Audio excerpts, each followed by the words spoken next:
into an instrument of death. Was it a weapon to hunt a deer or elk? Used in self-defense against a raiding tribe? Shot in anger at a white man? The arrowhead tied him to the past, his Indian past. Others might see him as nothing more than a bastard half-breed, but in his heart, where it counted, Pokey thought himself pure Indian. He was out of high school and worked now and then buckarooing for local ranchers, but most of the time he was off having fun, riding saddle broncs at all-Indian rodeos, playing all-Indian basketball, hunting, fishing, and dancing at an occasional powwow. Pokey's father was a white man. From him, Pokey received a mix of pigmentation that gave his skin a paleness, the same tone as brain-tanned buckskin. His Indian blood contributed his black hair, which he wore in braids, strong cheekbones, and brown eyes highlighted with flecks of gold. He was tall, well-muscled, and graceful in his movements. As a light rain began to fall, Pokey felt the knot in his gut torque tighter. He knew some of it was caused by his anxiety over playing in this evening's championship game of the All-Indian basketball tournament. Big games always gave him a case of stomach butterflies, but without a doubt his foremost concern was termination. Tomorrow, the U.S. government was annihilating the Klamath Nation and stealing their million-acre reservation.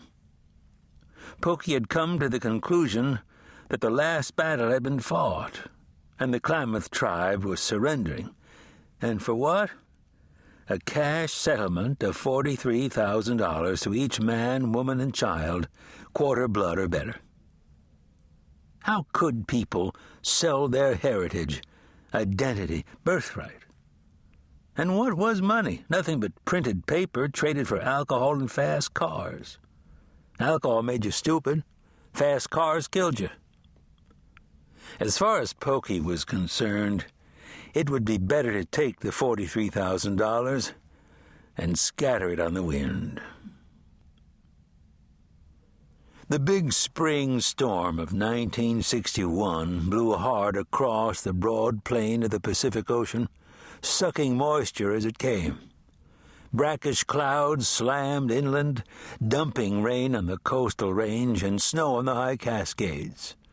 Wind bullied its way over the mountains and dropped down to the mile-high level of the Klamath Basin, where, out on the flat turquoise sheen of Klamath Lake, the reflected image of mountains and sky dimpled, danced, and broke apart into whitecaps.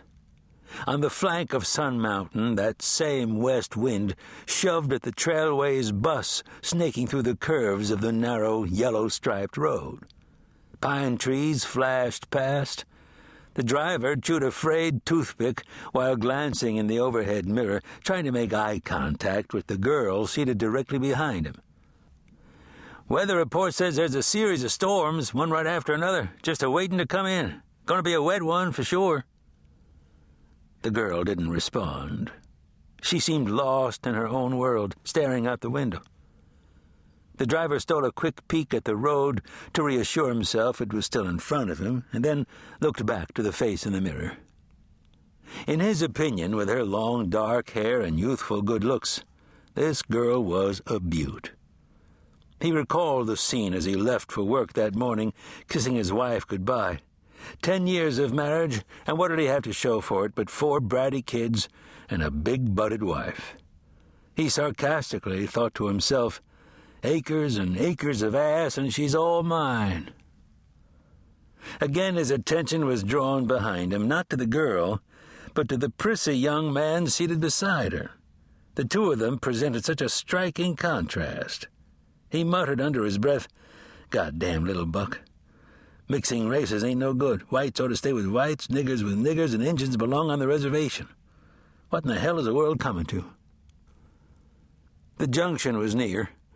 He eased off on the throttle and downshifted.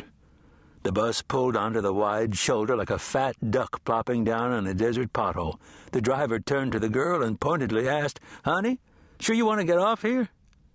She fixed her dark eyes on him and replied, "I'm sure." She woke the Indian beside her. "Creek, we're here."